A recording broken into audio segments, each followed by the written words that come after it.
How many people do you know who struggle with their health? Chances are, whether they show it or not, most of the people in your life do. And chances are, you're one of them. Whether you're dealing with anxiety, depression, endometriosis, acne, eczema, autoimmune, thyroid, Lyme, brain fog, fatigue, or any other symptom or condition, you're far from alone. Living with symptoms has become the new normal. So no more guessing games. It's time to get answers. Welcome to the Medical Medium Podcast. I'm Anthony William. Hey everybody, we're talking about coffee, matcha tea, and chocolate. It's not that I got anything against it, but what I gotta tell you could open your eyes a bit. Or chances are, shut them, because you can't quit. The dirty truth is not easy to see when something you do allows a shareholder to have full control over you. If this seems too strict and not loose, get ready. It's time to talk about caffeine abuse. You wake up in the morning, you feel it. You can't make another move unless you at least know where and when you're going to get your caffeine. Sure, you can wait a little while, maybe run out a little later in the morning to get it. The longer you wait, the more it hits the spot and feels so good. Your day can't be complete without it. It becomes a part of you. Stop everything, drop everything until you have your cup. Some people can't function without it, but once you're in it, it's hard for anyone to get out of it. It can run your life. It can own your soul. We think we make all our decisions after our caffeine clears our mind. But a lot of the times, the caffeine is making the decisions for you. You know what I'm talking about. Matcha tea, chocolate, coffee, energy drinks, caffeinated tea. It's a relationship, not one that offers equal give and take. It's one that offers take more than give. And there's nothing equal about it. The relationship you have with caffeine can sometimes take precedent over a relationship you have with another person. Have you ever seen that out there? And what's weird is caffeine's not a person. And sometimes it gets attention first. And both people in the relationship better be on caffeine, because if only one person is, then that caffeine can take priority over relationship responsibilities sometimes. As far as timing goes and other things, honey, I can't deal with this right now. I have to get my coffee. I'm pulling up to the drive-thru right now. Until I get my coffee, I can't make any phone call now and straighten something out. What do you want me to do? Honey, you need me to pick up who? You? I'll get you on my way after I get my coffee. I'm at the coffee shop now. Do you want something? No, you don't? You just want me to come and get you? Got it. They're running my credit card now. I'm almost out of here. I got those biscuits you like. Meanwhile, you're waiting an extra 20-25 minutes because your partner needs their coffee. Think this doesn't happen? It does all the time. Caffeine can be stronger than a weak relationship sometimes. And if a relationship is brand new, both people better be drinking coffee or matcha tea, or one's drinking coffee, one's drinking matcha tea, because if only one does, it will be a priority that the other will have to have patience for. Caffeine can take from you without letting you know. It's like a best friend that wants to borrow your favorite clothes and things, but never gives them back. Or better yet, they borrow all your things and you don't know they're borrowed. You think your items are there, your things and your clothes. Your eyes see them, but they're gone. They're really not there anymore. Your friend took them all. You're going through your closet, you're going through there, you're looking through everything, and you could swear you saw your favorite sweater in there, but it's gone. And why can't you see your favorite items? Clothings and all your stuff, they're gone. How come you can't see them? Because there was a trade-off. The devil bargained with you. Your eyes are blind of things that were taken from you, but you can still see. Caffeine, she takes all your things away as the years go by. That's what she does. It's that friend that borrowed your favorite sweater and doesn't give it back, and then borrows your favorite jeans and never gives them back. And if she does give them back, they're thrashed or trashed or shot. But you can't complain to that friend. That friend knows too much about you, way too much about you. And you don't want them talking crap and starting trouble with your other friends, like talking behind your back or not wanting to hang with you anymore. All those things they borrowed start adding up, but you won't know it's your friend Caffeine taking it all, and no one's going to tell you either because Caffeine is their friend too. Your friend Caffeine is robbing you, taking things from you, and eventually owning you. And what happens is that when you throw that friend away and you get rid of Caffeine, you then realize how much that friend took from you. And you realize how awful of a person that friend was. And then you realize that was one abusive relationship. Caffeine was crazy. And without her, you see clear, perfectly clear now. And you see what she was and you see what she did. But for some people, they need to stay in denial because just like a lot of abusive relationships, you're not allowed to blame that friend because you might need them again. Sound familiar? Or maybe this is all foreign to you and your relationship with caffeine is perfect. But that's the illusion the caffeine monster offers. Sound harsh? Wait till I fill you in and then you decide. The caffeine industry was weaponized. What was the mission? Drug women. Wait, what did I just say? What was the mission? To drug women. You're probably thinking, yeah, right. How's that possible? Fasten your seatbelts, because this story, you're not supposed to know. Why would they drug women? Why would caffeine businesses drug women? No. Not caffeine businesses, not coffee shops or matcha tea shops or chocolate makers. It's way above them. They have nothing to do with nothing. The caffeine industry was weaponized by the medical industry a long time ago to numb women up for a reason and keep them addicted for a lifetime. That was the original goal. Now, it's drug everybody, drug everything, drug anyone they can. Why was the plan to drug women? To cover up the epidemic of chronic illness that gave women fatigue, brain fog, depression, anxiety, and so many more problems that never existed before 1940. It's brand new, you guys. It's brand new. It's only 70 years old. The epidemic of symptoms and conditions, which many of you guys are suffering from, like we see today, no matter what they tell you, just happened yesterday, basically. Medical science and research makes deals in the dark behind everyone's back. They always have. The peeps at the top, the small handful of classified VIPs, always to protect what they purposely did wrong, the mistakes they made, like this.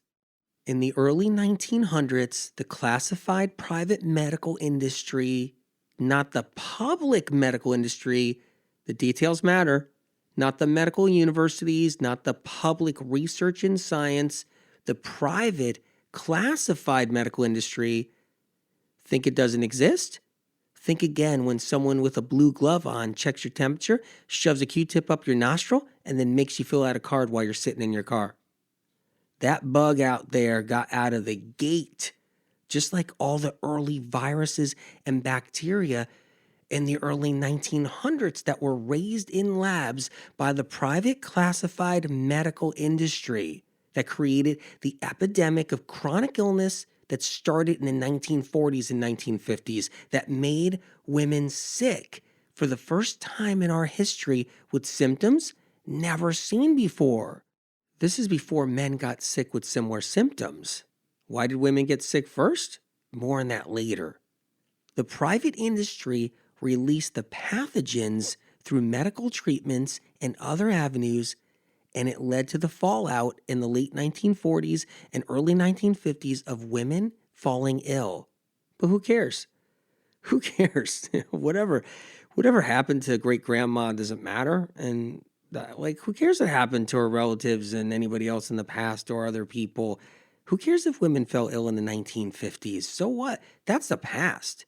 That's the last thing you want to think about on your way to get a cup of coffee. Why should it matter? Because it's why everybody's sick with a symptom or condition today. Do you have a symptom or one that comes and goes? Like a headache, acne, or maybe like a skin problem or something, brain fog, anxiety, painful cycles, UTIs, sinusitis, eye floaters, fatigue. That's a bummer when you got all that fatigue, body pain, depression. That's a really hard one. And focus and concentration issues, right? This list can go on forever and ever and ever. And you have it because of what they did. And your kids are going to have some of those symptoms too because of what they did. And their kids are going to have some of these symptoms too down the road because of what they did. And guess what? No one's going to care about you and your symptoms and conditions keeping you from living your best life in 50 years as they're drinking their coffee too. Caffeine was used to mask the old epidemic of the past, and it's being used now to mask the new one, including the aftermath of COVID, because everybody already has a weakened immune system from chronic low-grade viral infections that they don't even know they have. And just so you know, after the plague starts to break down enough immune systems, then all those post-recoveries, people are going to need caffeine more than ever. The industry is going to boom even more. It's messed up. The more hardship, the more losses, the more sickness, the more difficulties, the more struggles, the more power the caffeine industry gets. How sick is that? The more caffeine we need, and the bigger the caffeine monster gets. It could be the end of the world, and there'll still be a way to get your coffee. Even if you can't get any other provision, you'll still be able to get your caffeine fix. The plan was get people sick, don't fix them, instead drug them to mask it in hopes they still get sicker later on and keep feeding the machine. Look, caffeine's been around a long time before the 1940s and 1950s, right? Right? That's what you're thinking. And in the late 1920s, early 30s, during the Great Depression, everybody was waiting in line for bread. I don't know if you guys remember that whole story. And no one was jacked up on caffeine. They were waiting in line for bread, and no one was jacked up. And keep in mind, they weren't waiting in line with fatigue, anxiety, tingles and numbness, vertigo, heart palpitations, mystery body pain, eczema, psoriasis. No one was waiting in line with all that. It was rare compared to what happened 20 years later by 1949. You know, this was before the explosion of chronic illness in the 1920s during the Depression when everybody was feeling good while waiting in line, and before the caffeine industry owned anyone's soul. And very few women or men relied on caffeine before the 1940s. And in the 1920s, it was a small percentage of men on caffeine. Women, it was practically non-existent. And now, without caffeine, half the human race would barely function. Think about that for a second. Half the human race would barely function. Can you imagine if caffeine was gone? What would the world be like? Almost everybody's hooked on it. I know a surgeon that can't operate without it. And you know what she told me? She told me every surgeon in medical school All her peers, colleagues, can't operate without it either. And they can't stop their caffeine, she told me. The biggest fear of a surgeon worldwide is quitting caffeine. Because if they quit caffeine, they get a shaky hand. It's called withdrawal, the caffeine shakes. You know what they are. In order for a surgeon to quit caffeine, they need to take a lot of time off to rehab and not fall back on that caffeine. It's a vicious cycle because you can end up drinking it and be stuck back on it and needing to take a long time break again. What could happen to a surgeon quitting caffeine? It could lead to brain fog afterwards, which doesn't help a surgeon operating either. So this is another problem altogether. You don't want your surgeon who's operating on you to have the shakes or brain fog. You want them sharp as a tack. But that's just one example of how much control caffeine has on us. Let's talk about the pilots that fly planes all night, all day. The caffeine monster is helping the pilot fly. While you're sitting in the back, trusting your life with that pilot, the caffeine monster's the co-pilot up front. Flight attendant, order another pot of coffee for me, please. I can't stay awake while flying this plane and need some help here. Get more coffee up in the front. But what if the pilot wants to quit his coffee? You don't want him having the shakes or brain fog, right? On your flight, plane could go down because of caffeine withdrawal, because he's trying to quit. You don't want this. Pilot flips the wrong switch with his brain fog really bad. His shaky hands are in the way. He makes a bad mistake and decision. The plane goes down. The black box shows the pilot made a mistake.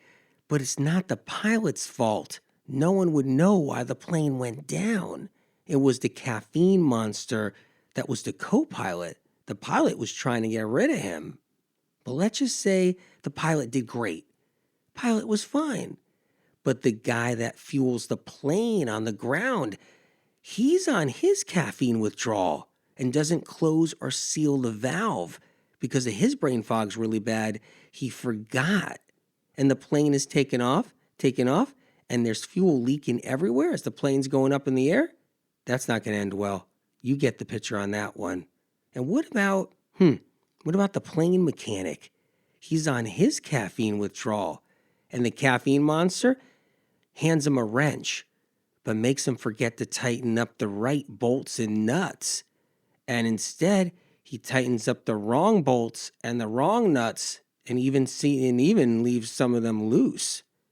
And guess what? The oil lines are leaking now. The plane's going up, leaking oil everywhere, and the engine seizes up. Can you imagine? We have no idea how reliant we are on caffeine, and rightfully so. Look, I'm on the side of anybody that has to use it to function.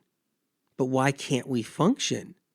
And how did the caffeine industry pull this caper, along with the medical industry? No one knows they're hand in hand in it privately. It's more than anyone knows. As womankind were getting their pick-me-up to mask chronic illness back in the day, the caffeine industry grew large. The shareholders started to bankroll, and the caffeine industry turned into an evil monster. So phase 2 occurred, baby. Selling an addictive substance can make a small group of people a lot of money at the top. I'm not talking about Joe and Jeff's coffee shop around the corner, where they're just trying to survive and they're working hard. And I'm not even talking about the coffee chains, the one that we go into every day, popular ones. I'm not talking about homespun companies either that got their heart and soul in their chocolate and matcha tea.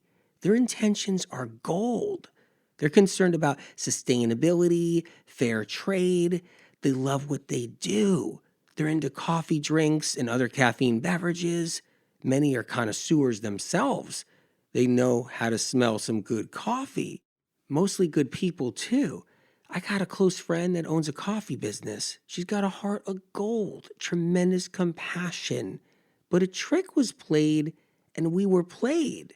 Because originally, before many of our time, The big push to get us into caffeine was to mask fatigue and brain fog and push the American workers and global workers to work, to drug them. They work better while they're sick. See how it works? You got brain fog, you got fatigue, and you don't feel like you could really focus or feel good enough to work or get the job done. You're tired, you're kind of dragging, and it was designed to drug them so they work better while they're sick. They're shot at the end of the day, time to go to bed, you wake up tired and beat, you drug them again. Get them working again. Make them forget they even have brain fog, fatigue, or energy issues. Focus and concentration problems, anxiety, constipation, or many other symptoms, at least for a moment each day. They go to the doctor's on caffeine too. There's a big part of the world that can't poop without their caffeine in the morning, without their coffee in the morning, because the caffeine jacks up their adrenals. And all that adrenaline helps bypass their intestinal tract inflammation and liver disorders. Adrenaline forces peristaltic action for a lot of people, meaning adrenaline makes you poop. But you should know adrenaline is a precious commodity. It's a priceless commodity, especially for women. It means everything to a good quality of life later on in life for women. And it shouldn't be wasted with a stimulant. A lot of people back then and now, and especially now, more than ever before, push through every day masking their symptoms and not seeing how bad these symptoms really got. Are you one of them? They keep their caffeine going on a daily basis for years, sometimes decades, until the symptoms get worse or worse and worse. And then they're at the doctor's office, but still on caffeine. And many people getting sicker and sicker as the years go by, and they are on caffeine multiple times a day, including chocolate. Yeah, chocolate. It's a stimulant. It has caffeine. That's why you can't go without chocolate. It's not so innocent. Sure, there are people who don't have symptoms as of now, and they're doing good. They feel indestructible. Maybe they're younger, maybe not a lot of issues, and they consume their caffeine beverages and their chocolate, but it doesn't mean it's not robbing you of something. It doesn't mean it's not taking something from you. Here's one part I really don't like. More in caffeine's dirty past. Check this out. Caffeine was used as a torture treatment in the private world of war with prisoners and experimental situations with people of all walks of life. They were injected with large vials of caffeine. It was pumped into people, man. It was pumped into them to see if it would work as a truth serum and to see how much it would take to push someone to their breaking point. I mean, would you like that? An espresso every 5 minutes for 24 hours a day, never taking a break until you hit your breaking point? They would keep these people awake, not allowing them to sleep ever, and they would pump them with vial after vial after vial until they had a heart attack at their breaking point right there in their seats. That was the experiment. Guess what? They did it to thousands of people, women, children, everyone. And they would just drop dead after being injected. Thousands of people died from caffeine torture and experimentation. It's got an ugly, dirty past. It's ruined a lot of lives. And there's nothing fair trade about that. But that's okay. Who cares about those people? They're dead and gone. Whatever. Don't even know who they were. Those were other people's dads, grandfathers, moms, children, wives, husbands, friends, family. Yeah, that was a long time ago. Those people are dead. So what? Hey, as long as it's not you or us, right? Look, how about this one? This is a secret that you're the first to know outside of the industry. Coffee is so toxic, you guys. I even have to whisper this one. The plants themselves are so toxic that you can only pick coffee as a farmhand for so many hours because your body, when it's rambling and rubbing through the coffee bushes, exposes your skin to toxic alkaloids coming off the beans and the leaves and the twigs themselves. You get covered with this toxin. This is okay in small doses, in a small amount at a time. Farms regulate how long their pickers are in the groves because of this, but check this out.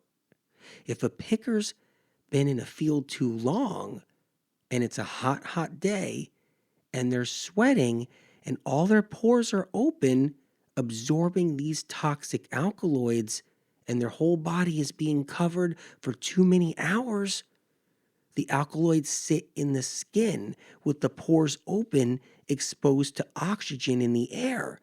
This could be okay if the pores have time to slowly close. And the oxygen from the air diffuses this toxic alkaloid as the hours go by. But here's where I got to be kind of quiet about this stuff, you guys. Okay? But if all the pores quickly close, they close too quick, and oxygen from the air is no longer diffusing the toxic alkaloids from all the coffee bushes and beans that was rubbed on their skin, then we have a big problem. But what could cause pores to quickly close? A rainstorm in the middle of a coffee grove. And this is something you're not supposed to ever know. As a coffee picker gets soaked and wet with cool water, the pores close rapidly and seal in days' worth of toxic alkaloids. 1,000 pickers get caught in a rainstorm after a 10, 12, 14-hour day, and it happened over and over and over again in the early days, all around the world for many years, until some humanity rules were put in place. Humane rules put in place. Like no showers allowed after a day of picking, no showers allowed. You have to shower the next morning and sometimes days later. I'll never forget this coffee farmer told me his son was picking all day. They had a deadline. A ton of coffee needed to be ready. And the end of the day came.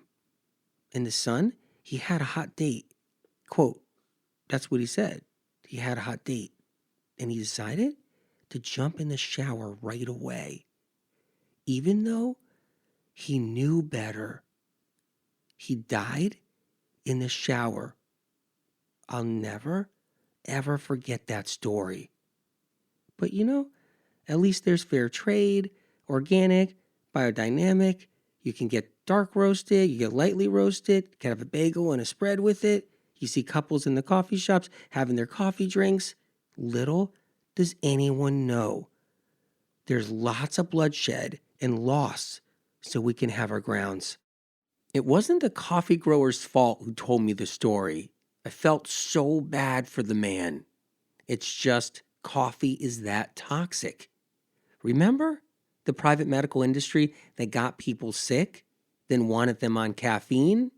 A demand to grow beans happened, and that's the story, folks. I have tremendous respect for that grower who told me the story. He was a kind-hearted soul, just trying to make a living and doing the best he can. The truth is, I got major respect for people who have to use caffeine to survive, to push through, consume it, to even get anything done, to function. They can't live without it. I get it. They need the caffeine fix to get through the day, take care of their families, because they're struggling with deeper issues with their health, and it's not their fault that they rely on caffeine. I support it on that level. Certain parts of medical research and science completely drop the ball with chronic illness. It's why it's rampant and people don't get answers, okay? Because the medical industry and that private classified one I'm talking about started the ball rolling with the epidemic to begin with. How?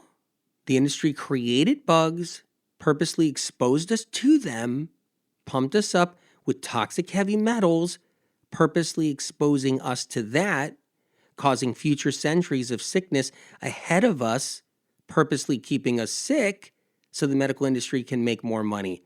It's disgusting. We haven't even started to get sick. 35 years ago, I predicted where we'd be today, where almost everyone's sick with a symptom already. And here's what they did. The private medical industry brokered a deal with a caffeine monster to try to keep us going. That was the best they can do, right? And the medical industry, they regulate everything. They regulate chemical compounds far less aggressive than caffeine. They regulate things that are so much less aggressive. And they know very well that caffeine slowly robs the youth and vitality of women and men, but especially women. Caffeine is ironclad, buddy. Ironclad. Coveted. Holy. You can't touch it. You can't break it. It's going nowhere. It's going nowhere. You can have every single person in health out there shunning it, screaming caffeine's bad, talking about it being bad because they heard the information in this show. Anything like that, and it'll never stop the caffeine monster. That thing is like an evil demon, a shapeshifter, a sea serpent, a machine. You get hooked on caffeine? Welcome to the machine. I want to make something clear, okay? I never blame anybody for running a business or supporting coffee, matcha tea, chocolate, or drinking caffeinated beverages. I got family and friends that are involved in both aspects. I'm just telling you what's going on above us all, above it all. So you have a choice of whether or not you want to join in, drink it, support it. It's not the people's fault. Let's get that clear. It's above them. The truth is kept from everybody. It's kept from all the doctors. It's kept from all the health professionals. It's kept from everybody. And then guess what? History gets erased. They do that now. History gets erased right now, just on the internet. Like they're just rewriting it and erasing it and tweaking it, putting different dates in and times. That's what they do. And you don't know, there's no history book anymore. History gets erased, or they don't let you know history even existed. Young people are taught every day to get addicted to caffeine. And you can put good stuff out there about how bad it is, and that stuff will get scrubbed and scrubbed off down the road. So more people never see it, never hear the truth. And they just get hooked and hooked and hooked and hooked on it. That's the evil demon. That's what it does. And then people get good ideas. They think they're good ideas. They're like, oh, caffeine's good for me because matcha tea's good for me and this, and maybe I'll go into business and sell it myself. It's not their fault. The beat goes on, it goes on, it goes on, it never stops. Did you ever hear those stories of a woman in her 20s, really in shape, great shape, healthy, no problems, never had a health problem in her life yet, died working out on her treadmill, or died in her sleep, or died taking a run or a jog? There's thousands of those stories over the years, thousands of them. Swept under the carpet, boop, boop, boop, boop, sweep those under the carpet. That's right, no one talks about them.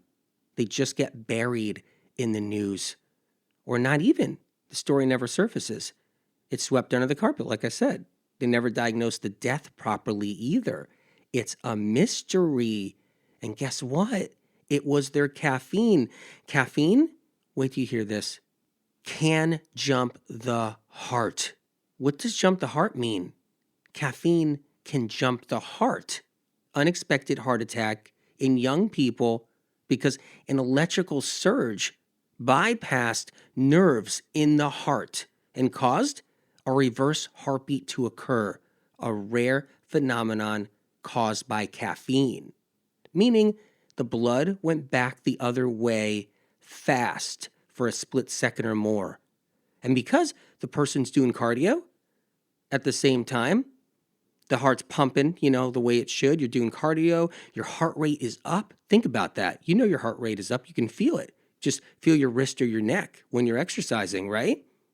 And then a reverse polarity occurs. And bam, it sends the blood the other way around, but fast, like dead up fast. And you got the instant heart attack. It sends a reverse polarity in the heart caused by an electrical spasm, shocking the heart in the other direction against the grain. You know better not to go against the grain.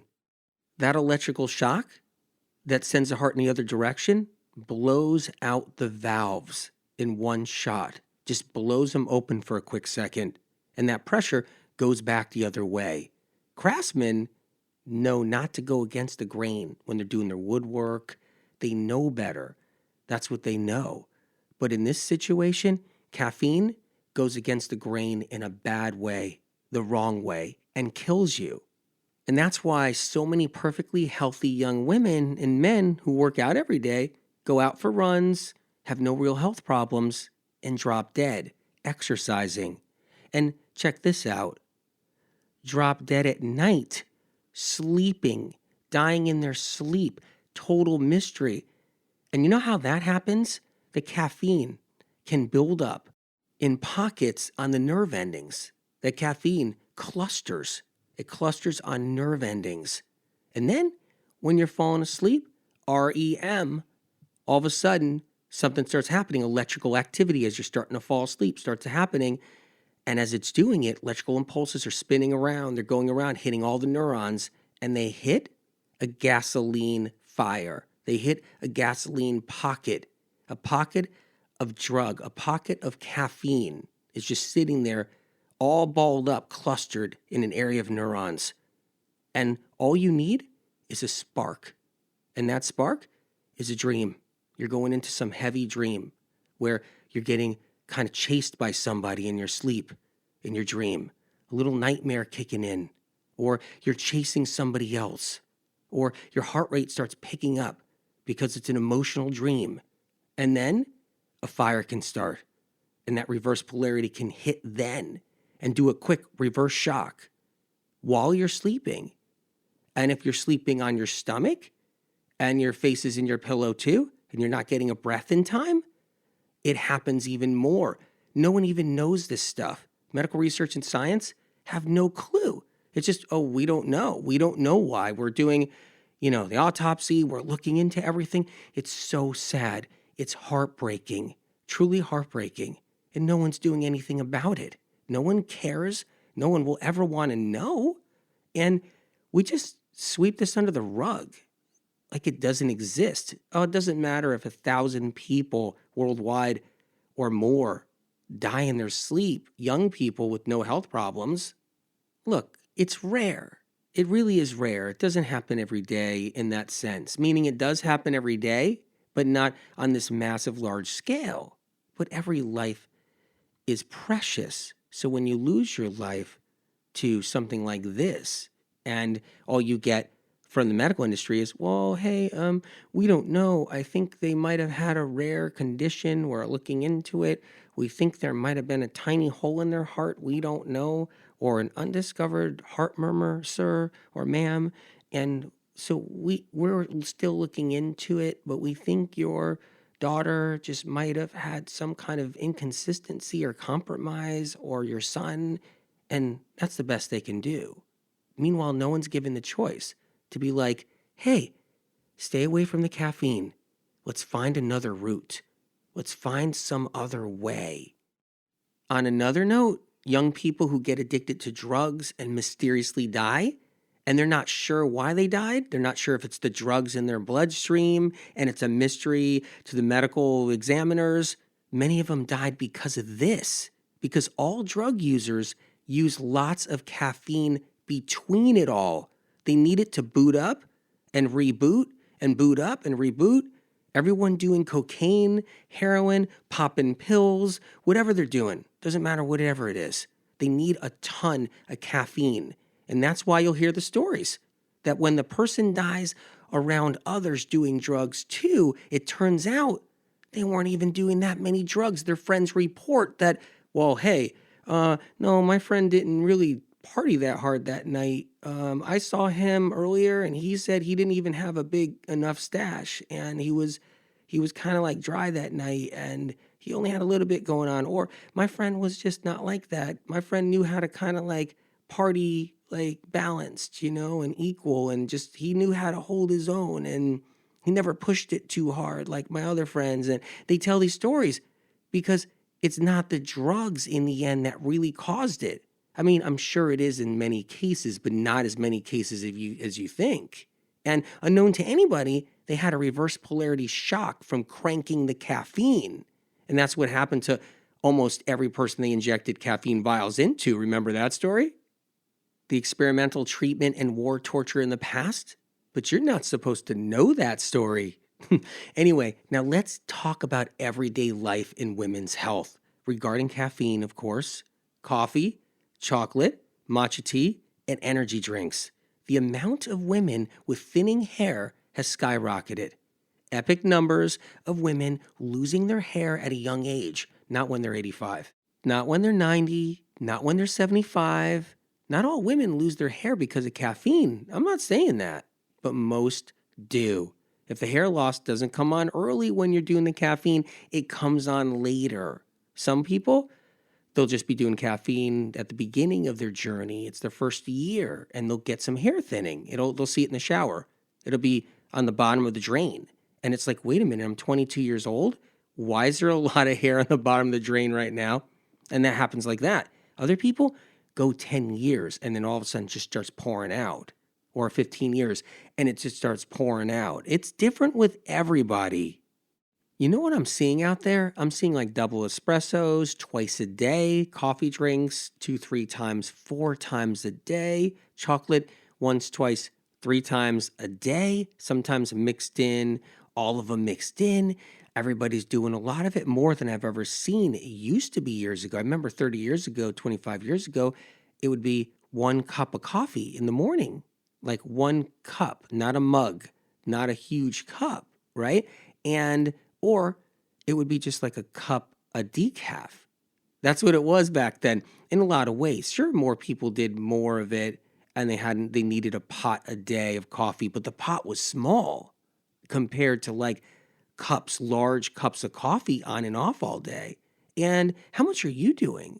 Have you thought about it? Like, what's in your whole dietary regime? Do you got like the chocolate powder going in the smoothie, and you're doing a coffee drink on your way out, and you got an espresso later? Or is it just 1 cup of coffee every day, which is still pretty intense? Anyway, unknown to research and science, caffeine burns out specific vital undiscovered hormones that your adrenals produce. This is the gold. This is the glue that keeps the hair on women's heads and keeps the hair follicles alive. Okay, you got to know this one. Caffeine puts your adrenals in fight or flight every day and drains them of their vitality. It's fight or flight. It's either your fight or flight, man. If that's where it's at. And you lose the specific adrenal hormone because of the fight or flight. The adrenals are like pumping, and they're pumping, and they're pumping, and it's wasting them. That's what it does. So that specific blend of hormone needed to keep hair from falling out disappears over time. This hormone attaches to hair follicles so they don't weaken, but if there's no more hormone left to attach to your hair follicles, they just start going. And you see them in the shower, you see them in the hairbrush, you see them on the floor, and then you start seeing your hair in really weird places, like car seats. This hormone attaches to your hair follicles so they don't weaken, keeping your hair on your head, not on the car seats, not on your jackets, not on the floor, not in the kitchen, on the counters. It keeps it on your head. Okay? Caffeine also depletes women, depletion, nutrient deficiencies. But the caffeine, the chocolate, the coffee, the matcha tea, espressos will never get the blame for that. They'll never get the blame for that at the doctor's office when it's like, you got nutritional deficiencies, or maybe your teeth are problematic. or your skin is getting dry. And it's like, what are you missing? Is it oils? What's going on here? It's because caffeine injures the liver, not strengthens it. See, your liver is your vitamin mineral factory. Its job is to convert every nutrient that enters your body so that your body accepts it, but it has to go through the liver, has to be processed first so it can be put to use. Every nutrient has to go through this processing to be put to use. Caffeine enters the liver and shocks it. Every day, a shock. Every day, a burden. Every day, it beats it down. Similar to alcohol, it weakens the liver for two reasons, okay? One is the constant adrenaline flight or fight. That's one. Soaks up into the liver and causes cell damage. So adrenaline's just being sucked right into the liver. Every single day, sucked right in. And it weakens the liver's immune system. Reason two, caffeine itself is toxic to the liver. But hey, you know what? Fake studies, all these fake studies paid for by the caffeine industry will report that it's beneficial for your liver and your brain, beneficial for you. They'll say there's a lot of antioxidants to battle free radicals. That's a good one. Anti-aging. Throw that old antioxidant game in there for anti-aging. You know what's disturbing? They don't have studies to show why women are suffering with chronic illness, not living a quality of life, a good quality of life, losing their lives, severe fatigue, vertigo, ringing in the ears, eye floaters, weak limbs, burning skin, bladder problems, endometriosis, fibroids, migraines, or anything else that amounts to any answers.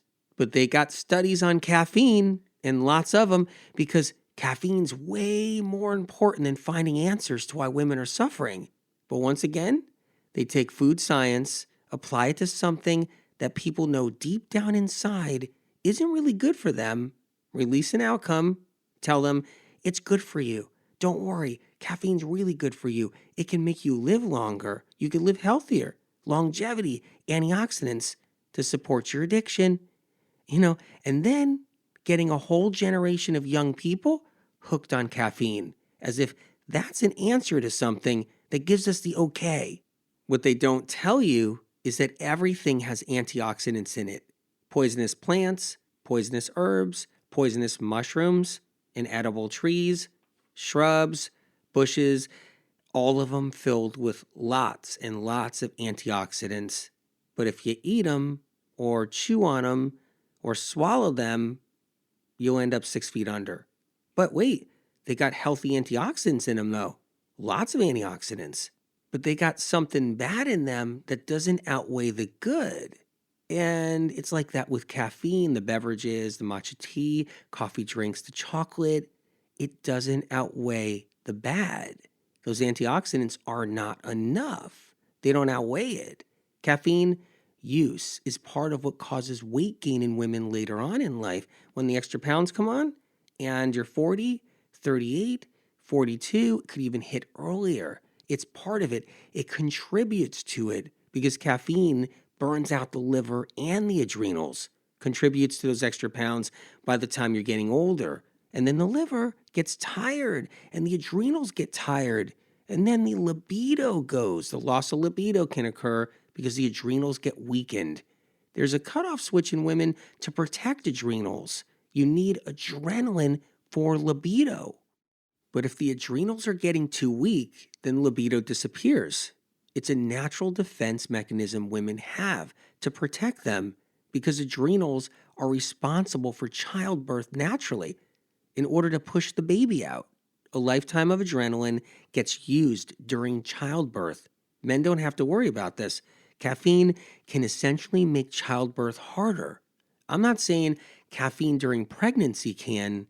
I'm saying years of caffeine leading up to pregnancies, you shouldn't do caffeine when you're pregnant.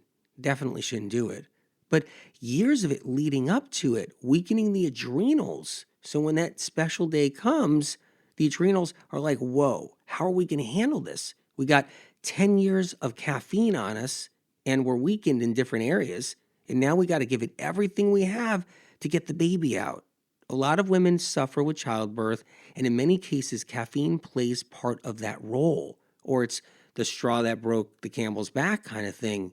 Women are taught today by men, so-called longevity experts and health experts, that matcha tea and green tea and coffee and chocolate are good for you.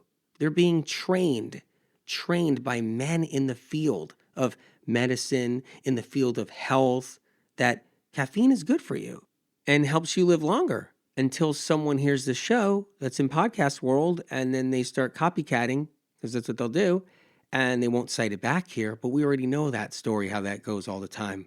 But really, guys, the point though, men in health are contributing to the decline of women's health through actually telling them matcha tea, it's good for you, it's got the antioxidants, there's a study here and there, and just pushing it on women. They don't want to go against caffeine. They're on it themselves, even if they say they're not. Even if they copycat this show and start saying how it's not good for you and they're being a truther or something because they see medical medium getting ahead once again or something, and they'll still be on it, and they'll still be doing their chocolate and pushing it on women some way or another, or some other type of caffeine, but they'll act like they're kind of in the game and they got their backs a little bit, but they really don't. They already spent 10 years of their career pushing this stuff on women already and contributing to their decline and teaching other women professionals to do the same. Meanwhile, coffee, matcha tea, energy drinks, caffeinated tea, and chocolate are far from anti-aging. They're pro-aging. They age the skin faster, you lose your hair faster, and it always catches up to women eventually, maybe in the 40s or their 50s, if it didn't already in their 20s. And nowadays, usually it's even earlier because of the increase of caffeine consumption. The more they say it's good for women, the more women consume. One of the reasons why it ages you is because a large part of your body mass goes chronically dehydrated for years. Coffee drinks, caffeinated tea, chocolate are diuretics, harsh diuretics. Caffeine forces water out of your living cells. We're filled with living cells. That's what we are, one big living cell. And caffeine forces critically needed hydration out of our living cells, essentially starving your cells of what they need. Caffeine is a toxin, a low-grade poison. It prompts your body to want to rid it. But as your body is trying to rid it, it throws the baby out with the bathwater, which means all your nutrients, minerals, trace minerals, phytochemical compounds, critically needed enzymes, yes, antioxidants, get peed out. It takes everything and it throws everything out because it's trying to push out a poison. That's what your body does. It's really smart. As it's pushing out the poison, it's pushing out all kinds of other things too. It has no choice. It has to do that. So caffeine ages you before your time and sets you up for waking up one morning and noticing overnight, out of nowhere, you have to start making dentist appointments. You got to start getting facials. You got to start doing something for something because aging's happening. You're getting cavities, dental issues. Your skin is getting a little bit more wrinkly before it's time. It's why people can go along and along and along till they're about 25 or 30, and then all of a sudden, hey, wait, why are my teeth becoming problematic? Wait, where are these cavities coming from? Wait, is it my vegan diet? Is it the piece of fruit I ate? Yeah, wait, it's the piece of fruit I ate. Let me see, I gotta look back. How many pieces of fruit did I eat? One piece of fruit 2 weeks ago. Wait, is it the lack of protein? I heard I needed protein. Look up a protein powder. I have to find something. Wait, is collagen important? But they will never blame the caffeine, the coffee, the chocolate, the matcha tea, ever, ever, ever, ever, even though it's what most people consume the most of in their daily lives. How much caffeine and chocolate did you consume in the past or now? This long-term chronic dehydration will take that juiciness out of you, the juiciness that gets you to thrive every cell. It takes it out of you and out of your skin. You get depleted. You lose your trace minerals. You get wrinkly skin before it's time. And yeah, it might feel good To just be on coffee for half the day, your clothes fit good, you're jacked up on your own adrenaline, which suppresses your appetite so you don't have to eat. But there's a price to be paid. The adrenaline forces out the water from your body and then fills your cells with adrenaline to replace it, aging your cells. But your body overcomes this when you're young and it adapts and it doesn't show so quick. So some people can do it long term, but it's still hard on the body no matter what. The problem is you can never get hydrated when you're on caffeine because this process is happening constantly. Your body can never get a break. You heard of fight or flight? This is an innate privilege that our body possesses. You're being chased by someone? That adrenaline is going to give you superpowers as you run. You feel like you're in danger? You're going to think fast, right on the draw and make the next move to get out of harm's way. You get some stressful news and fight or flight kicks in right into gear because you got bad news. You're either going to fight or you're going to flight when you're hearing that news. You're going to do one or the other. Someone cheats on you, it's flight or fight. It's fight or flight. It's one or the other, and maybe both at the same time, right on the money. But we lose touch with the hidden power in us because it's a hidden power. It's a gift given to us, the human race. When we're doing caffeine every day, caffeine is the boy who cried wolf. Your brain isn't in fight or flight on caffeine, but your adrenals are. Every day your adrenals are like, what next? Now what? Did something happen? Excuse me, body, excuse me. Did something happen? Where's the fire? And this process numbs the brain up so that when a real problem happens, even if it's not a big problem, one that you still got to be on guard and the fight-flight's got to be happening to some degree, there's a potential spot to make a sucky decision. And many do, because that adrenaline that's rushing to your brain is something you've experienced every day, multiple times a day with espresso shots, coffee drinks, the chocolate. Your neurons get numbed up. Poor decisions can be made because of it. You get slow on the draw, just slow on the draw, not quick on the draw. As the years go by, the adrenals get milked until that cow needs to retire. Every day, milking them, but they're not meant to be milked. And then there's the spiritual aspect. Check this out. I'm not ranking on anybody or anything, but I got to point this out, okay? I'm noticing everybody's so spiritual these days, and I love it. It's really great. Getting spiritually connected in any way is needed, but there's a difference between connecting on a spiritual level and being jacked up on caffeine at the same time. I think the takeaway from this is the caffeine will take your spiritual moment away. You may not know it, but it will. Caffeine can hinder you from feeling the kind of inner work, the inner sensation when you're getting spiritually connected somehow. You're doing your yoga, you're doing your meditation, whatever it is.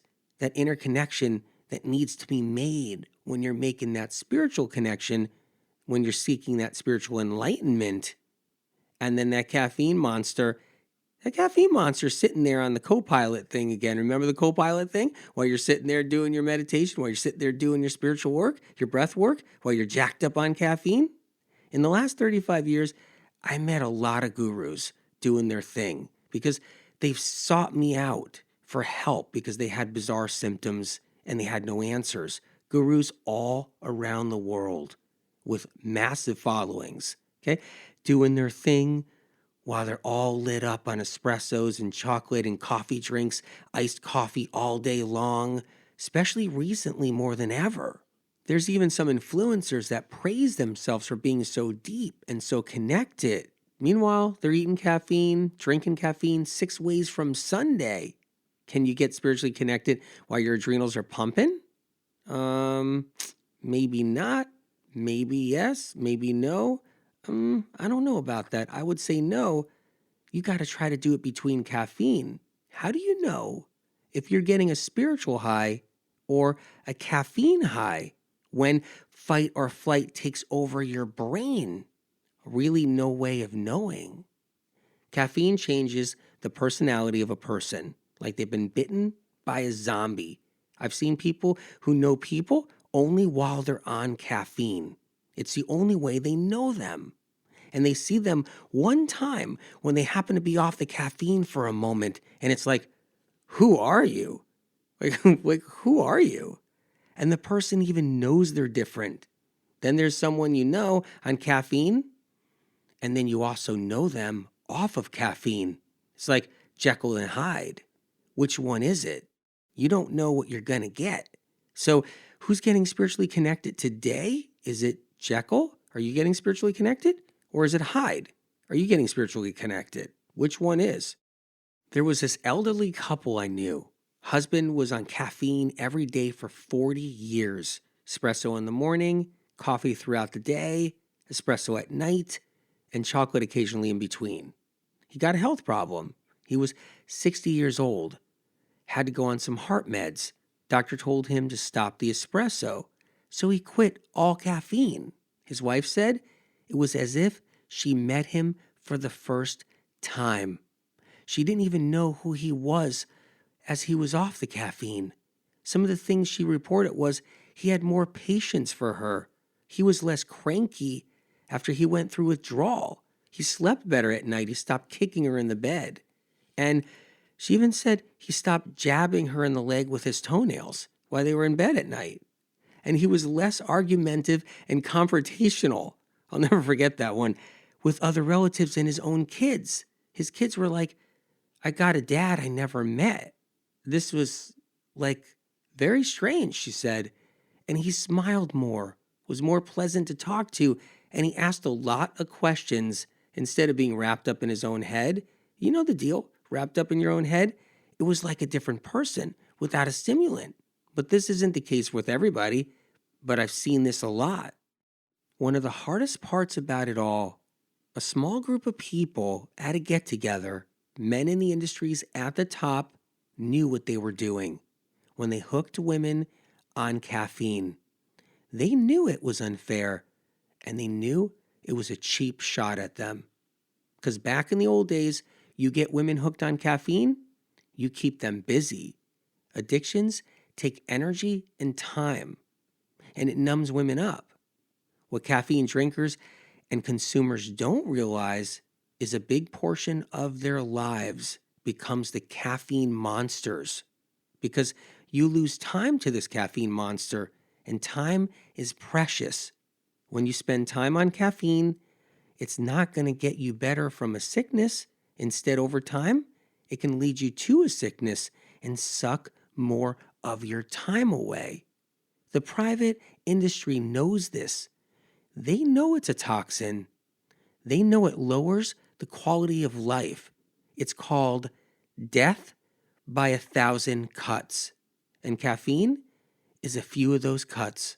Plus, if you add it up with all the time spent getting your coffee, driving and burning gas to get your coffee, your chocolate, all the time spent making your coffee, worrying about your coffee, taking diversions and excursions to find your coffee, and then many future doctor appointments because of your coffee, you find that in our short life that we live, which is very short here on planet Earth and goes by very fast, that if you add up all this time, you would be gobsmacked to how much time you lost in your life.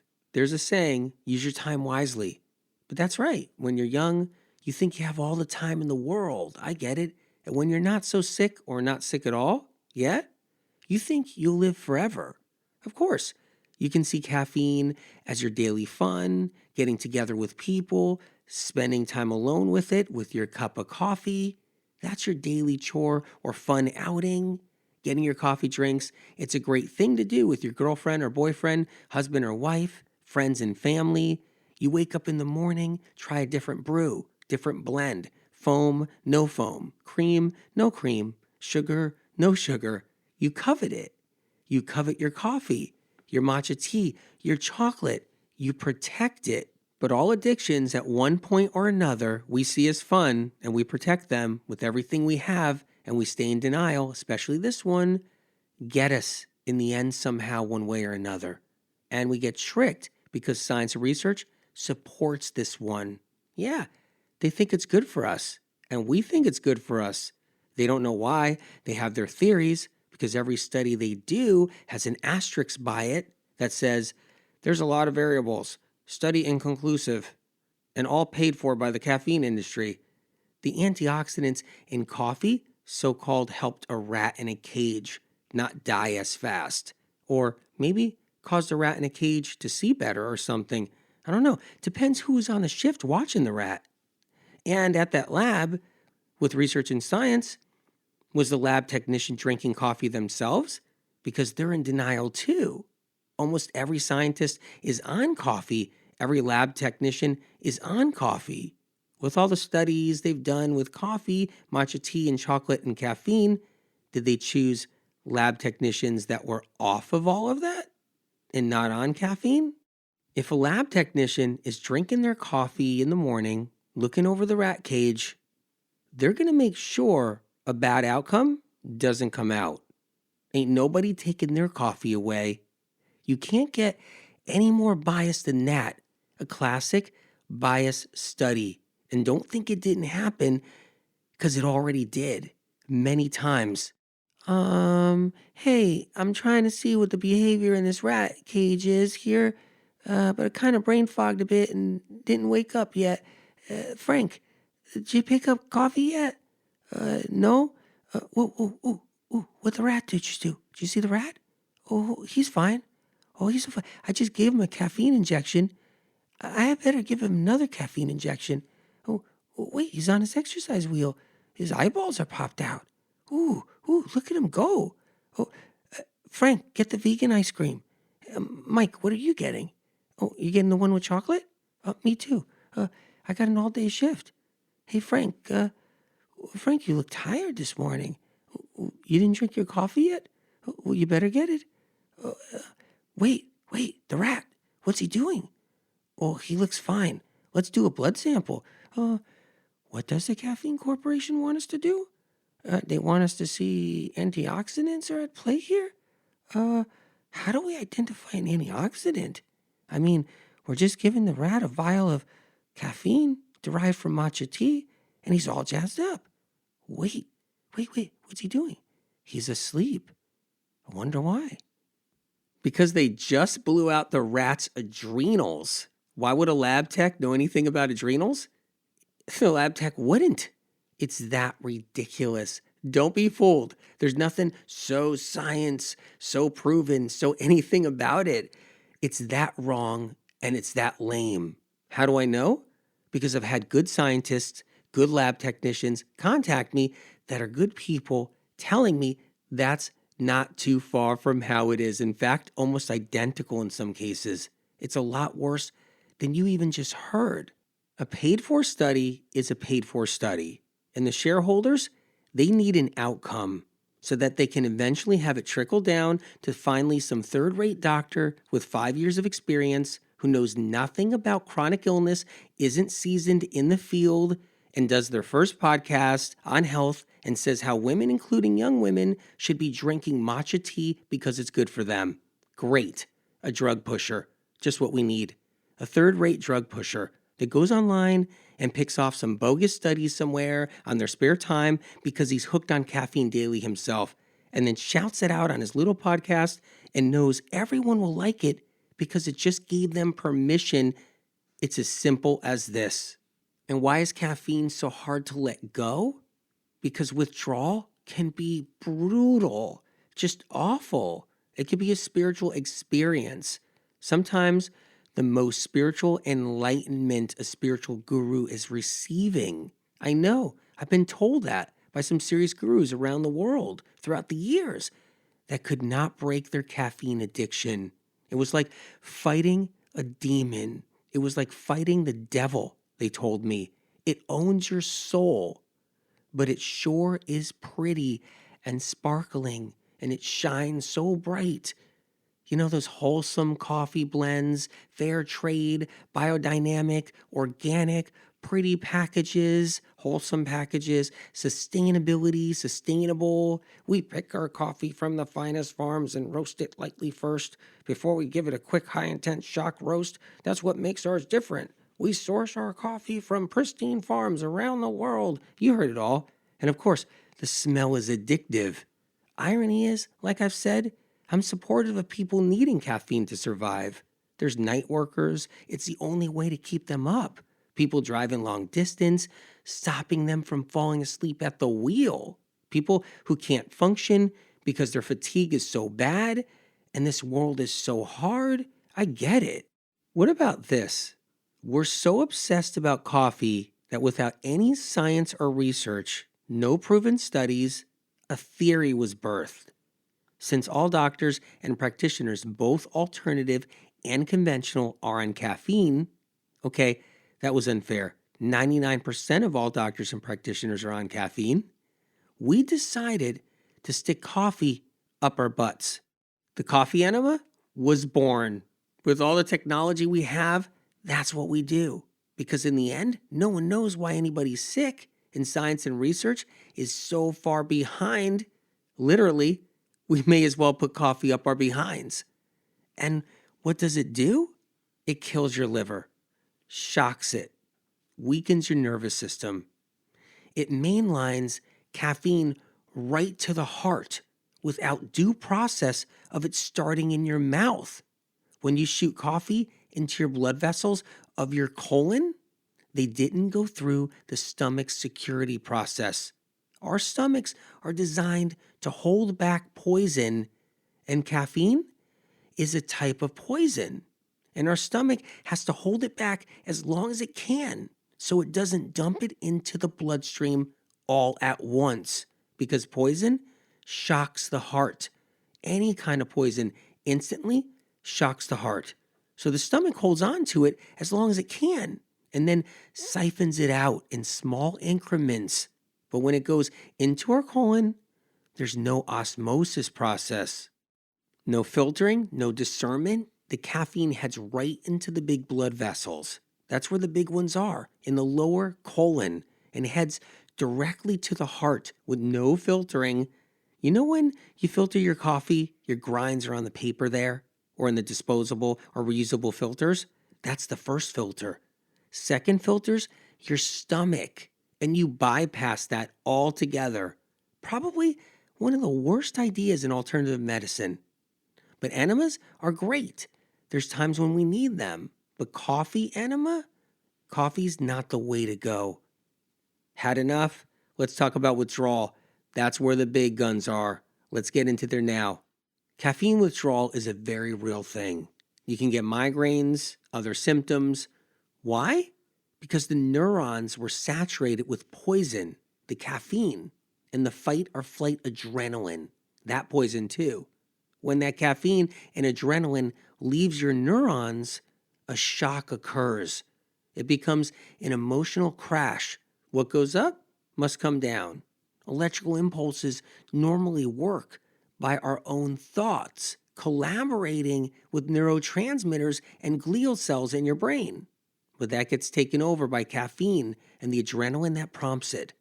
Caffeine helped make your decisions all this time. Sure, your thoughts were behind it. They're your own thoughts. But caffeine was doing the work. It wasn't your brain getting sharper and doing the work, so to speak. Although it feels that way, it gets dependent and lazy. Yes, neurons can get lazy. So getting your neurotransmitters, neurons, electrical impulses to work on their own takes a switcheroo, changing of the guards, firing up the engine, and rebooting. Caffeine was thinking for you. And when it's missing and not blocking electrical impulses anymore and running the show, the engine misfires because now it's going back to manual, not automatic caffeine-driven shift high. And it's like you're rebooting up, and that can instantly cause a migraine. The other reason you get withdrawal symptoms is because an addictive chemical compound can cause dependency. Dependency in the emotional center of the brain. That area, science research doesn't know that. It's dependency in the emotional center of the brain, that part of your brain that gets attached to a feel-good substance, but even more than that, emotionally, a connection. And it's hard to let that go. It's hard to let caffeine go. Take her away, and it's a shock. We have numerous kinds of neurotransmitters, most of them undiscovered by science and research in the emotional center of the brain. The neurotransmitters connect to our soul and how we feel emotionally and even spiritually. They are the communicators delivering emotional information to our soul. That's why some people can't drink caffeine or eat chocolate. They're getting a caffeine shock to the neurons and neurotransmitters in the emotional center of the brain. And their nervous system is too sensitive. This can happen with someone starting to use caffeine for the first time or getting off of caffeine for the first time. The emotional center of the brain starts to malfunction when caffeine first enters it, or then when withdrawal occurs when caffeine is leaving it. If someone is sensitive, this is way too much. It's a shocker, and lots of symptoms can occur, like the migraines, the shakes, really bad shakes. The nervous system gets sensitive. Caffeine causes the adrenals to flood the body with adrenaline. So every time we're drinking caffeine, that adrenaline's flooding. And adrenaline is an addictive substance on its own merit, all by itself, especially when it's fight or flight response. Adrenaline high, that alone is hard to let go. Adrenaline high, that's an addiction. It happens to us all in different ways. Unaware to science and research, adrenaline is filled with trace minerals. And we use these trace minerals up rapidly when we're using our adrenaline, and caffeine is purging and pumping all that adrenaline out that's meant for emergencies only, not to just be thrown away daily for no reason. Caffeine burns up these precious reserves, the trace minerals. I know it's hard to get off coffee, espresso, matcha tea, caffeinated tea, energy drinks, chocolate. I understand that you may not have an interest in letting any of it go, but at least you understand the industry and its original purpose and where it has led us today. Caffeine has been around for centuries, since ancient times, in various forms, all around the world. Cacao, tea, and coffee, and sickness and disease in human beings has been around for centuries. But both caffeine and sickness of ancient times was very much different than what they've come to be today. Health conditions of today are not the same as the diseases of yesteryear, and caffeine was not used as a crutch to survive. It was used ceremoniously, and not every culture had access to it, just very few. Now we have a global addiction to it and a global epidemic of chronic illness. Times have changed, and some of us need a little help to get off of caffeine. I want to share some critical medical medium tools to help with getting off of caffeine and help heal withdrawal quicker and allow the brain to restart on its own without caffeine and adrenaline. So let's talk about electrolytes. Restoring your neurotransmitters, feeding them so they have what they need, feeding your neurons, glial cells, brain tissue.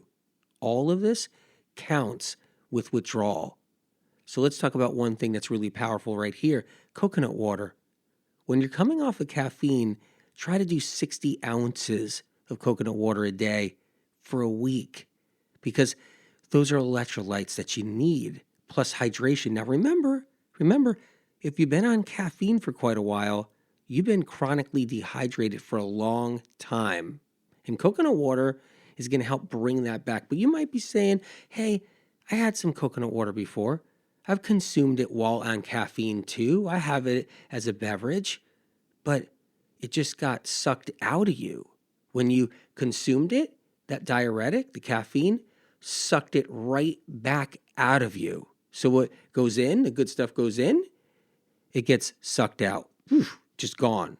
That's it. You're peeing it out. That's what a diuretic does. That's what a toxin does. So The coconut water is important to do when you're off the caffeine. Now you're going through withdrawal, and then you're restoring those neurons. And then there's celery juice. Celery juice is the only complete electrolyte on the planet. What does that mean? That means everything you eat, everything you drink, you're gathering an electrolyte from it, because that's what we're doing all the time.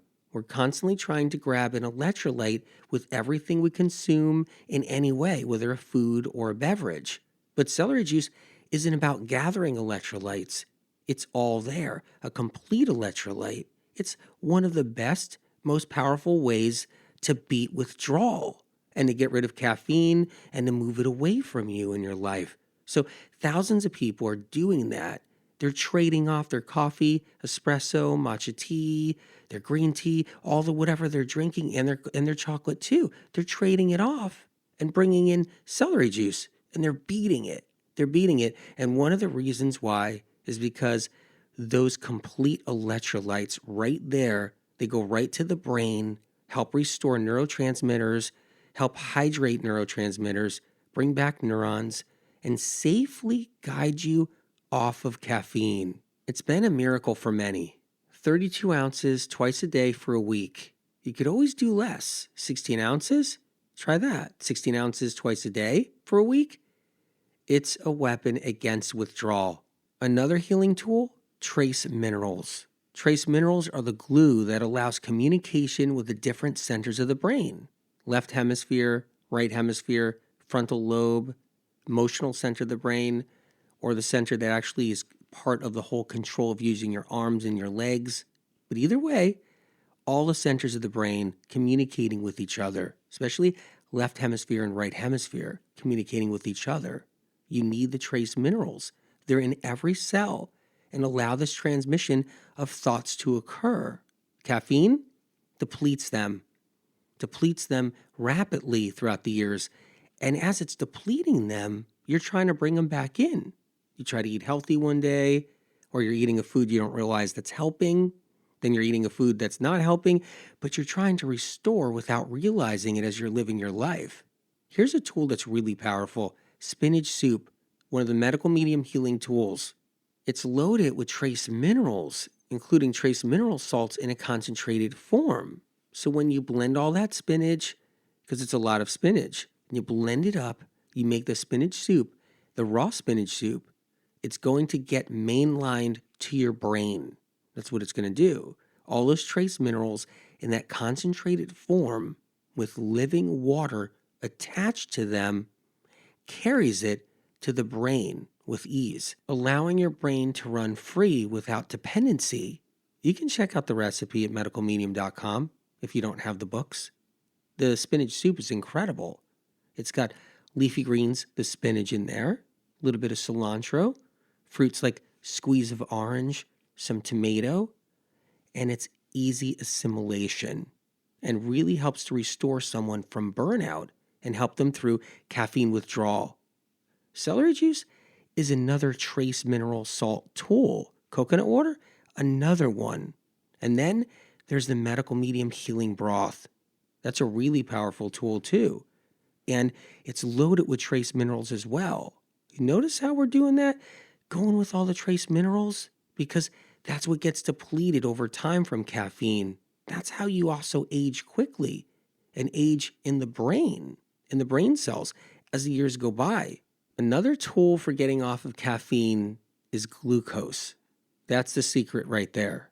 Feeds depleted storage banks that adrenaline burned out. Where are these storage banks? In your brain. See, our brain is made out of a lot of sugar, glycogen. It's a storage bank of it. So as we go through our life and we eat sugar, it goes into the brain and restores it. You're thinking like, what kind of sugar? What's he talking about? The bad sugar? Talking about the good stuff. That's what I'm talking about, okay? And sugar is what gives your brain energy. Did you know without glucose, you can't think, you can't walk, you can't talk, you can't do anything. You can't sit on the computer and work. You can't run and exercise. You can't do anything physical. You can't do any of it. Sugar actually runs it all. It's glucose that runs it all. But caffeine takes this away. How does it do it? Well, it's an appetite suppressor. A lot of times people do caffeine. They don't eat enough throughout the day. The choices they're choosing aren't restoring the brain. And then as the years go by, you're 40, 50, 60 years old, 70 years old, the brain atrophies. And next thing you know it, you get an MRI on the brain, and the doctor's like, mister, I have to tell you right here that your brain is lost a lot of mass. It's atrophying. I hear it all the time out there. 50 years of caffeine, 60 years of caffeine, 40 years of caffeine, and you get the brain atrophy. A brain depleted of glycogen, the very thing that holds the brain together, which is hardened glucose. That's what the brain is. It's hardened glucose. And what you need to do is mainline that glucose back in there, especially when you're getting off the caffeine, because you want to bring that back in there so all the neurons get restored, because electrical impulses, they run off of sugar. That's what they do. They ricochet, they drive through all that glycogen, and they thrive in that glycogen, which is a sugar environment. And glucose, without it, we have nothing. We can't talk, walk, think. We're done. We're just flat on the floor, and it's over. We need the glucose. So let's talk about it. 2 mangoes a day for a week while you're breaking off that caffeine. Frozen mango, that's an option. Plan your withdrawal by having these ready. Here's another tool, hydration. 32 ounces of lemon water twice a day. Do it for that week. I would even go further, 2 weeks while you're breaking that caffeine. Get hydrated, because remember, diuretic for years, caffeine, sucking water out of you, and what comes with it? Minerals, your nutrients, your lifeblood, your reserves, your critically needed adrenaline reserves, all getting sucked right out. So 32 ounces of lemon water twice a day, that's living water. That's what's inside of a lemon. And when it touches a glass of water, it turns it into something different. A powerful tool to flush out years of caffeine that's stored in tissue, organs, the liver, cells, the brain, and it gets it out. And then it leaves a gift behind, hydration. Another tool, melatonin, calms neurons down, electrical impulses so they don't overreact during withdrawal. Because when we go through withdrawal, we have an overreaction inside the brain because everything's trying to rewire. It's trying to find its place again. Electrical impulses are spinning around, touching neurotransmitters, hitting neurons, and everything's trying to find balance. Melatonin, really helpful for getting that balance. Take it at night for a week if you'd like. Talk to your doctor about it, see what they say. That's what I would do if I was going through it. Let's talk about another tool, lemon balm or lemon balm tea.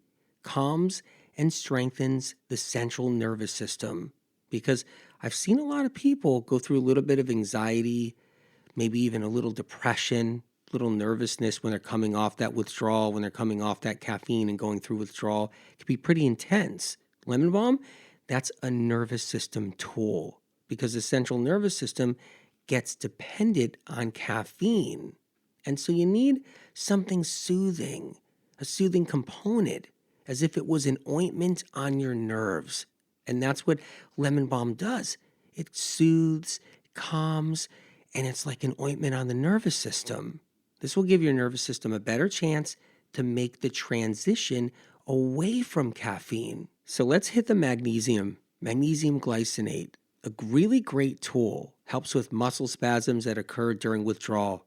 And what people don't realize is when they're getting off the caffeine and they're up throughout the night miserable, they're tossing and turning, they feel weird, they're getting woken up by spasms. Their liver spasming, they're getting spasms in different muscles throughout the body. Magnesium, great way to help break this whole withdrawal issue. So when you remove caffeine and those muscles start releasing deposits of adrenaline and deposits of caffeine, muscles become reliant on both of those, by the way, because they're both addictive substances, and muscles then start to freak out. They need to start fending for themselves. and they start doing it and they start to spasm subtly. And sometimes in larger ways, I've seen people go through some serious spasms, But these muscles need to learn to walk on their own, function on their own, because adrenaline was a steroid. It's a mild steroid, but it was overriding our body's normal ability to function in a balanced manner. It was giving the muscles a very mild crutch, but nevertheless, a gentle crutch. And the caffeine was causing that steroid to flood the muscles on a daily basis. The magnesium helps with the muscle spasms, which always occur from caffeine withdrawal. You can use the magnesium for a couple of weeks to get through withdrawal. You could talk to your doctor, maybe stay on it long term. It's really helpful through this. And you can stay with all the tools, the celery juice, the coconut water, the spinach soup, the healing broth. You can keep them in your life. It could actually stop you from going back onto caffeine too, because a lot of people are using that to stop themselves from getting off the wagon. So look, you can also check out Cleanse to Heal for more support. It has a section on addiction. Taking control over your health is a process of many things, and it's hard when we're told something is good for us when it's really bad. But we would never know. It kind of steals our choice away from making a sound decision. The caffeine industry wants everybody hooked on their drug so that the person who has an intuitive sense that they probably shouldn't be using it doesn't stand a chance because everyone around them is consuming it. I just wanted you guys to have a choice or at least know the background. And I support you, even if you drink espresso, coffee or matcha tea, energy drinks, chocolate. But in case you're someone that wants to improve your health, protect yourself, and is looking for hidden landmines, because life is precious and no one has a single moment to throw away. Knowledge is power. Never forget that. And you never know when you're going to need it. So I always want it here just for you. It seems so harmless to have caffeine after supper. We've always been taught it's a healthy upper. But little did we know that the big boys in the industry above created a goddamn monster. I know these words sound harsh, maybe even extreme. You decide for yourself if you want to stay or leave your caffeine dream. When you know their secret plan, infusing womankind with caffeine, when you find out having a cup of joe is not as friendly as it seems, and you finally learn the deeper truth of the real terrible scheme. It was meant to conceal and hide the medical industry's pathogen crimes of infecting the population with metals and viruses to make sure that sick women file in and spend all their dimes. Too many people were losing it. Their brains weren't working, and with work, they couldn't commit. It was getting worse by the minute as more and more women and even some men got sick. You wake up in the morning with a foggy head, kind of tired, sluggish, unmotivated, sometimes feeling half dead. Too many people were feeling this way, and it only got worse as the years gone by, so they said. And for some people, they felt this way every day. Their legs felt like lead.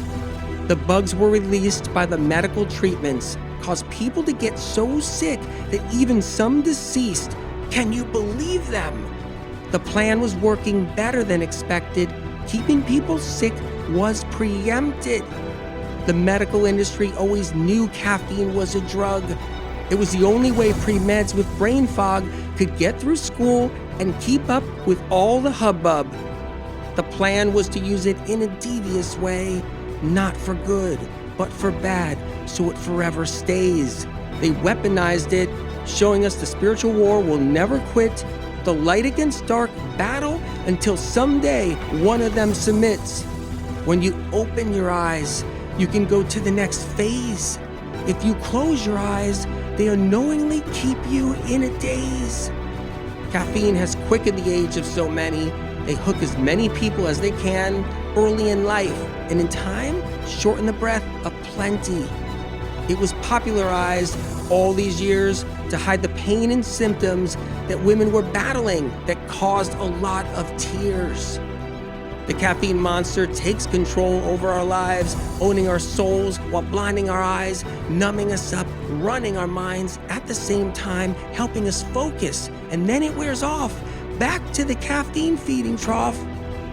The more people with symptoms could not function and would start to give up. So in everyone's life, the time comes for a larger cup. And for many people, eventually your taste moves up. You move to that tinier cup. The hit is so strong, you quickly gain steam from the wonderment of the espresso dream. The high can feel so good from the beloved caffeine. Floating on a cloud, your energy peaks, your voice gets loud until it's time to fall asleep. That's when caffeine can become a nightmare. The addiction runs so deep. It's not easy to escape it now as it turns people into fiends. I know it seems so innocent, but there was a bigger plan that was supposed to be so consistent. Caffeine was so addictive, no one put up any resistance. Getting off of it is almost impossible. It takes a lot of assistance. As the evildoers put the plan in place to drug everyone they can, along with women and their friends, teaching them caffeine is something good to taste, especially when a gathering ends. The agenda was to control people's minds so they lose track of how they feel, make them caffeine blind. They train us to raise our cup when we're feeling spacey, lower our cup when we're feeling fine. Sometimes it depends on if our heart gets too racy. For some people, depending on the intake, they get anxiety crazy. I understand part of you wants to be on this train. You never want to leave caffeine. You never want to feel the drain. I know it's hard to hear these words.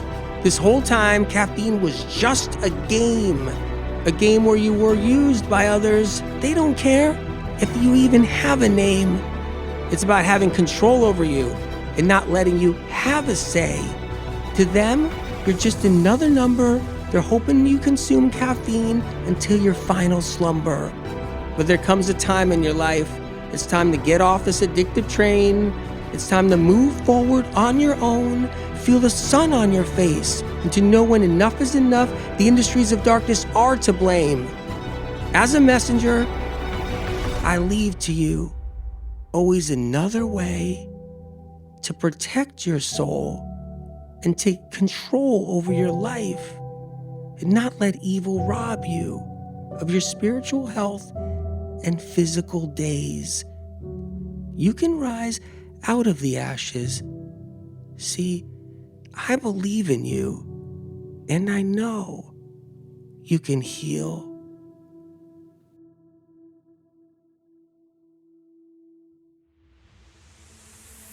As you guys know, I'm not a doctor. Any information you learned here, feel free to take to your doctor or healthcare provider. If you found this show helpful and informative, feel free to share it with someone in need of the information. If you like this show, please subscribe and leave a review on Apple Podcasts. You can also find me on YouTube, Facebook, and Instagram at Medical Medium. And for more information on healing, please visit medicalmedium.com. Thank you so much for listening.